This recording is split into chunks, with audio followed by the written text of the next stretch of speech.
Let's see in this video how to equip. So by pressing escape, your menu comes up, your basic menu. To equip, it's the shield one, and it's the first one. You can also equip in your tool belt,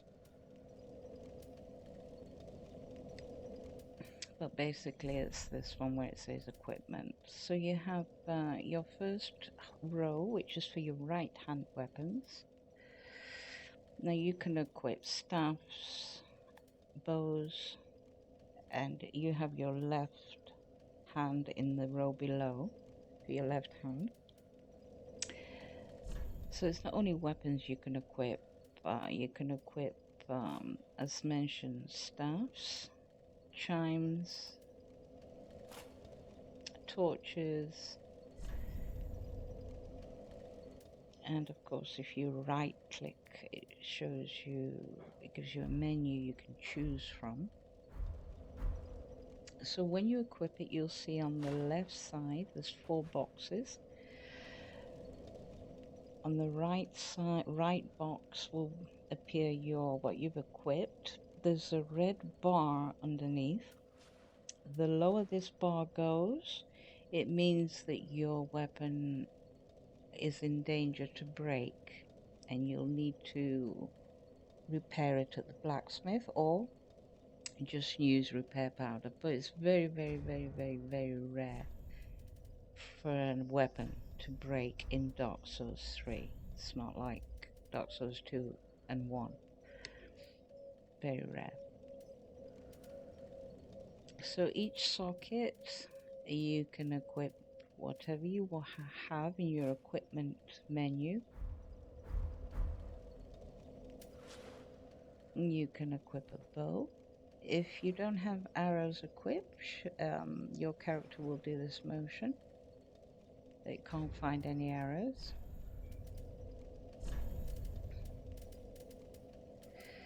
And if you see on the side, on the right side middle area,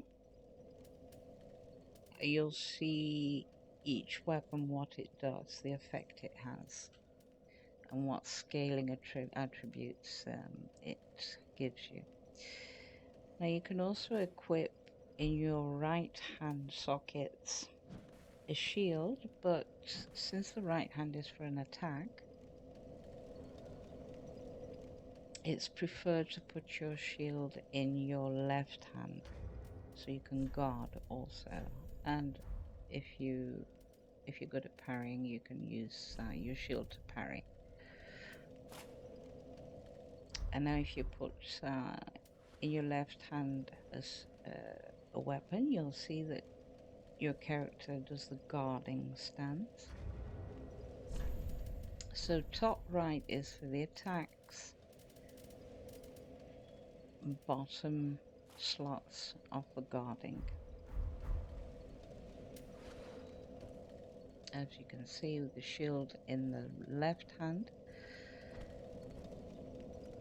right hand attacks, left guards or parries. You always parry with your weapon arts button. And don't forget, everything in your equipment menu you can equip either to the right hand or to the left hand. It's a personal preference, and of course it's what you need at the moment, at that particular moment. So to hold up the torch continuously, you just hold the right mouse button. This is where your arrows go, and on the bottom sockets is where your bolts go for your crossbow. Now in order to use your arrow and crossbow, you need to two-hand it. That's important. And when you two-hand it, you can also zoom in. If you want to cancel the attack, you just press your sword button.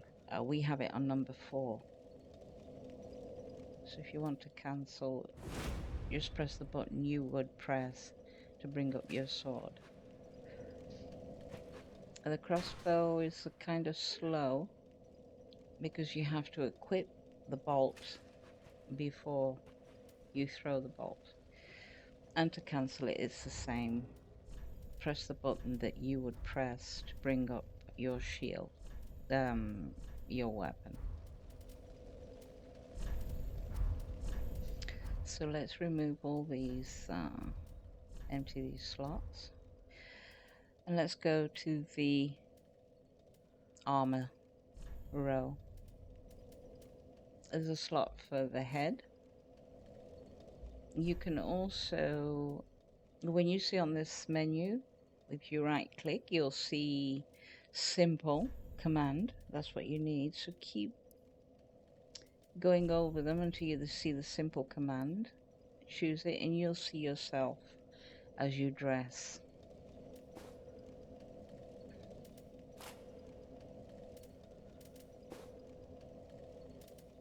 Top right is your weight ratio. Never go beyond 70%. Let's go for the chest pieces. The hands. And of course the leggings. So there's 4 slots. And you can turn your menu to detail, the middle section. It tells you the weight of that particular item you're wearing.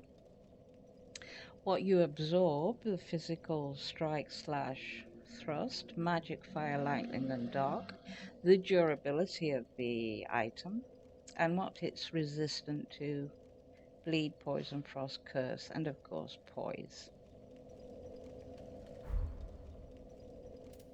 So let's take those out, just right click to remove. The next row is for your rings. There's 4 slots, so you can wear 4 rings. There's some type of rings that stack with each other.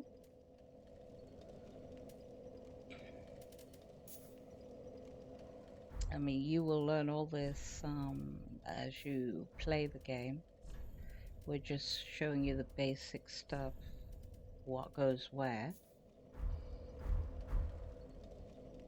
And under your left top right corner, green bar, usually little icons of what rings you have on. Next are your items. Whatever you have gathered, you can put in these slots. Basically, the first and second slot, we put the flasks, your orange flask and your blue flask. You can switch between these items. Okay, you need to see what button you've put in.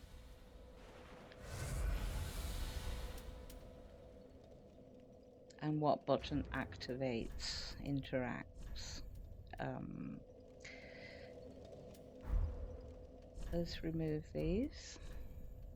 And basically, anything you've collected can be equipped in your bottom rows.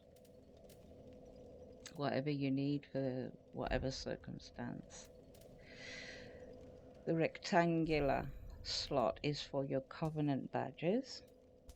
You can choose whichever one you want at that particular moment. It doesn't show up except for the left top corner. You'll see there where it's a fiery rectangular shape. That's where your Covenant badge will be located. And that's it for this video. Thank you so much for watching.